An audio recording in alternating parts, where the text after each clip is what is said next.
Gaming Uncut. This week I get incredibly excited about Red Faction Armageddon. I review Fable 3, and also I give you the first proper details about Mass Effect 3. But first, here is this week's gaming news.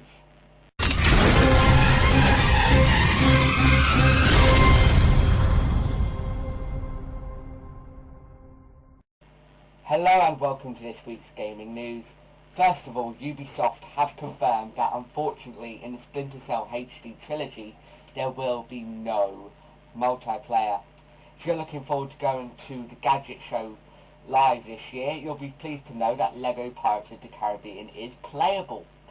People that have been having trouble with Gran Turismo 5 will be happy to know that the updates have been fixed, so there are hardly no bugs or glitches.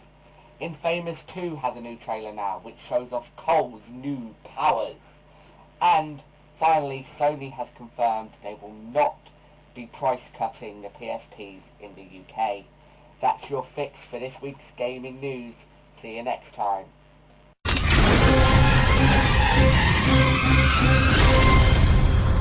The great and powerful king of Albion is dead. To one son, he leaves the crown. This is my Albion. Its people will do as I say, or they will die.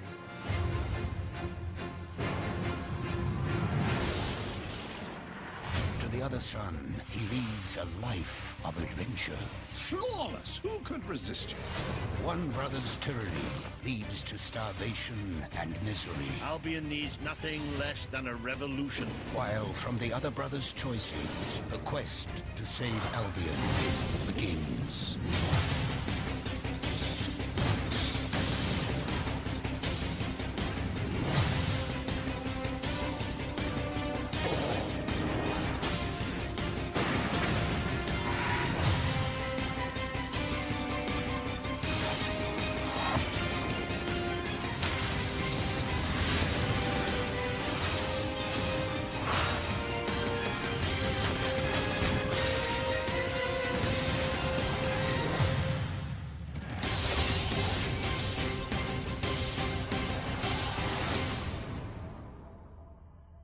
Okay then, my gaming friends, it is now time to review Fable 3.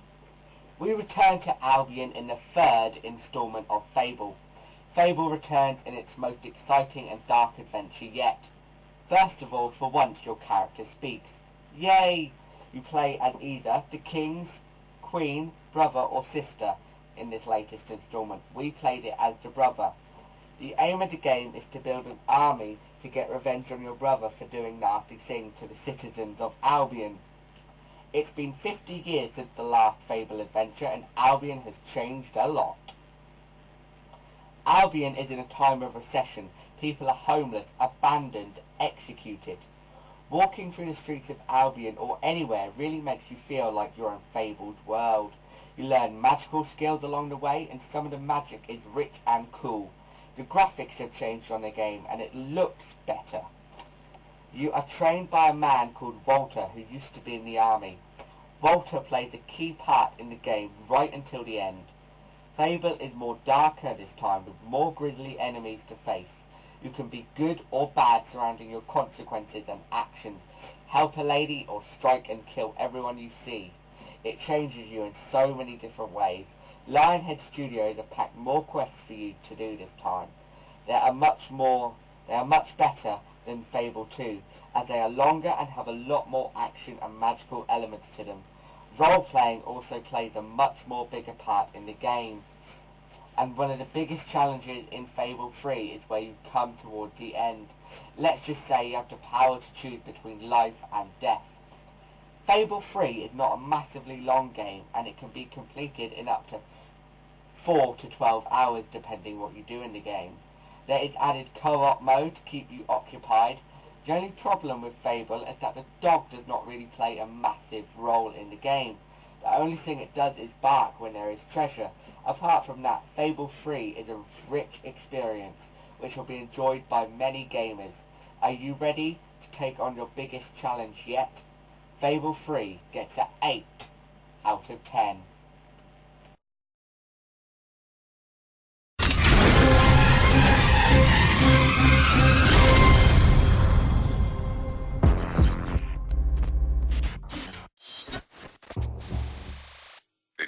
us from the surface.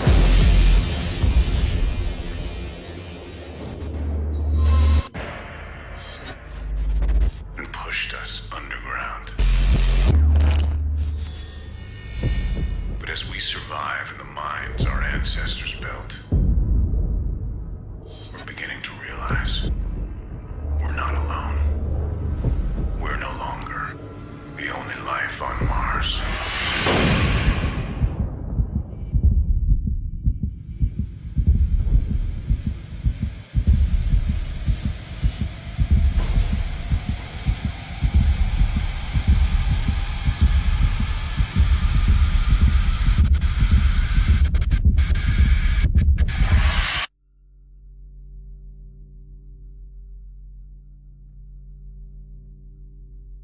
Okay then, my gaming friends, now it's time to take a look at Red Faction Armageddon. For those of you that don't know, Red Faction is, well, it's being developed by Volition and being published by THQ. It's a game which is set on Mars, which has highly destructible elements to the game. The third one in the series was Red Faction Guerrilla, which I loved. It was amazing and so destructible. I could not believe how much destruction has gone into the game. But THQ and Volition promised there will be more destructible elements in Red Faction Armageddon. Hell, what are they going to create?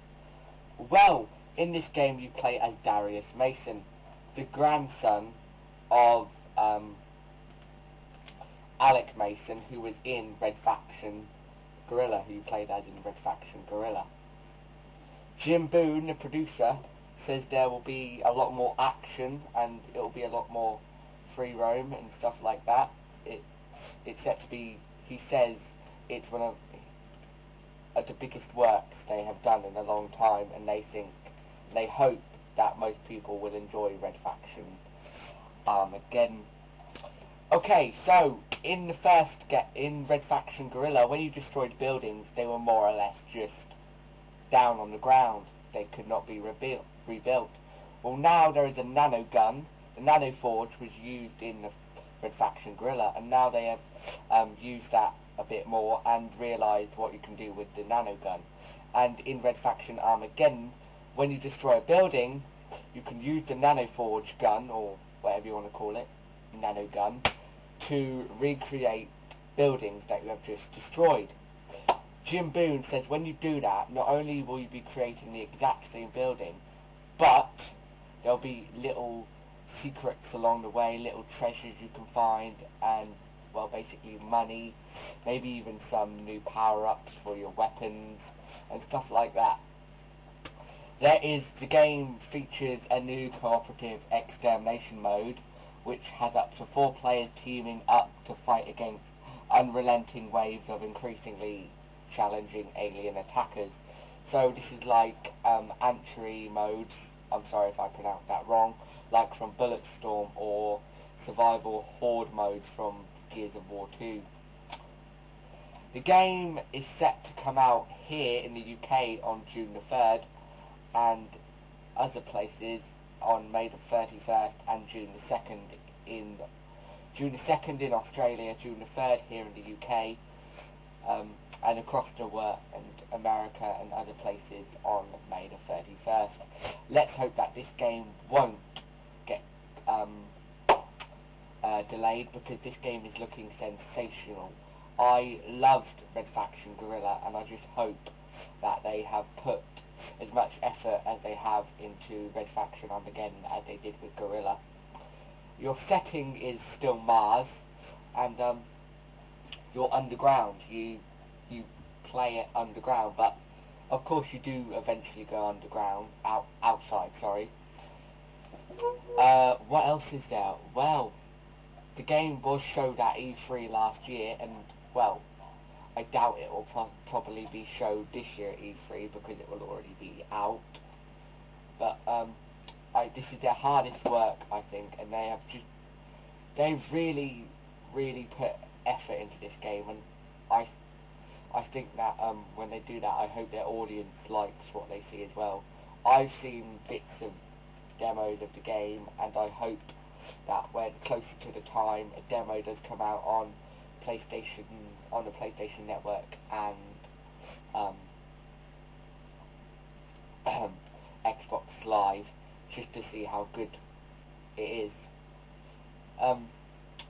The story, if you want to know, I'm not going to give too much away, but basically some aliens, I think Earth Defense Force or some aliens, come to Mars and basically destroy something in the underground, and everyone thinks it was Darius who set the aliens up to doing it.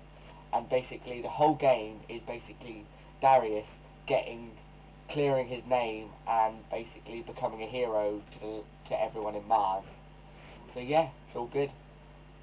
If I would have to have a preview score for Red Faction Armageddon, I would have to give it a 7 out of 10.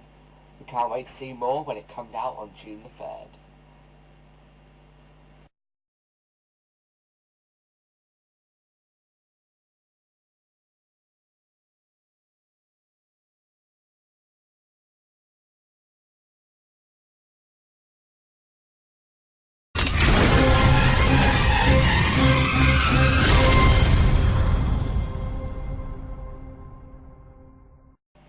Right then, now I'm going to be giving you some secrets to Mass Effect 3. If you don't want to listen, don't listen.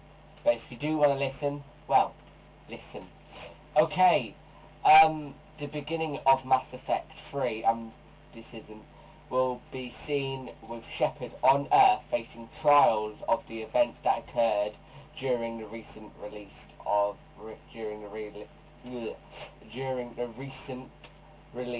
the Arrival DLC. If you haven't played the Arrival DLC, well, I don't know what will happen, because, well, I don't. There will be confirmed squad mates, including Liara, who returns, Ashley, and your crew who you saved in the second Mass Effect. Mass Effect 3 is apparently set to have numerous endings, instead of just like the Renegon and the Paragon endings. This time there'll be quite a few different endings, like Dead Rising. There was a few. The Elusive Man has promised to play a more bigger part in this game, and Cerberus want Shepard dead now.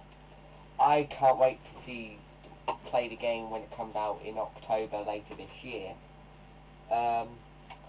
Also, BioWare have said that there will be packs full of memorable moments, and role-playing will play even a larger part in Mass Effect 3.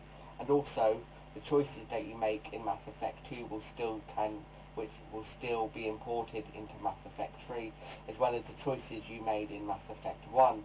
BioWare said that the choices you make in Mass Effect 1 will still make deadly consequences or impacts in Mass Effect 3. So whatever you did in the first two games, be sure to have consequences in the third one. The release date for Mass Effect 3 so far has supposedly been the 28th of October. So it could still be pushed back, but let's hope that is the right date and it will stay like that until the game comes out. That is the only details I'm allowed to tell you at the moment. There is more, but... Yes,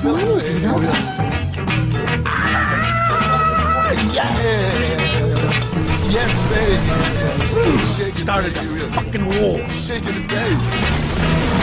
Shaking the baby. One time. About time you showed up. These guys ain't cops. Kill them!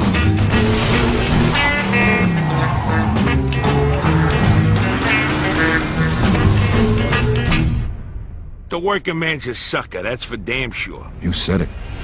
Oh, yeah.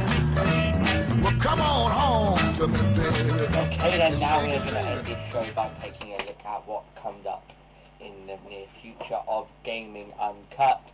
We've got reviews such from Homefront, Mass Effect 2, Splinter Cell Conviction, Alan Wake, Mafia 2, and many, many more. We will have more gaming news when we return later this month, and also there will be a special Battlefield Bad Company 3 episode lined up for you very soon. So I hope you've liked what you've seen in this episode. Now we're going to leave you with a little taster. Peggy 18. Enjoy.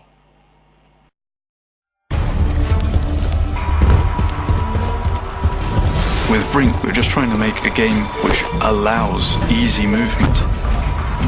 It's not about moving or shooting, it's moving and shooting.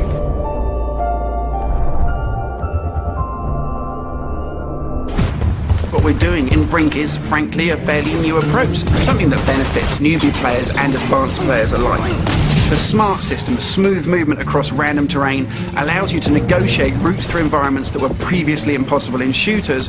I've taken the command post! The problem you tend to have when designing a movement system is that it can all work absolutely fine in a simplified block environment, but as soon as you get realistic art and models and textures, feet stop stepping where they're meant to, and slopes affect your movement speed and that kind of stuff. We went through probably about 4 or 5 stages of different types of prototype just for figuring out the technical issues. We're throwing away ideas, we're picking up new ones, experimenting, that kind of stuff. One of the secret sauce elements of Brink is we've really nailed controls. The way it works is you'll run at an obstacle, and if you hold down the smart button, you'll actually be launched over it, and it'll feel completely smooth when you do it. And if you aim low, you'll slide underneath it. The smart system really does impact the way you design spaces. You sort of have to look at the spaces a whole different way. When the level designers put together levels, they're very careful to make sure that anything they put in there which implies some form of interaction actually does that thing. And if it doesn't, they won't put it in the first place. For us and Brink, it's looking more at the environment like you would a real environment. Just opens up like a million different possibilities for what would happen in a level. I guess what I'm most proud about with the smart button is this is really a utility which is going to help you get deeper into the game and not be something which is just there for effect. It creates a brand new, exciting level of interaction that you just wouldn't see otherwise. Anybody can step in on the ground level, have a good time, and taste the magic.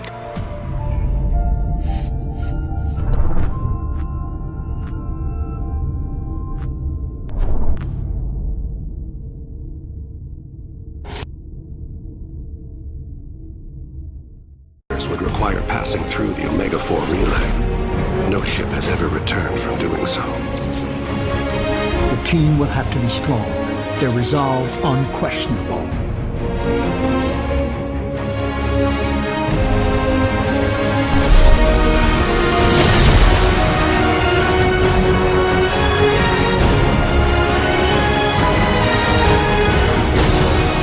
We have to give everything, even if that means our lives.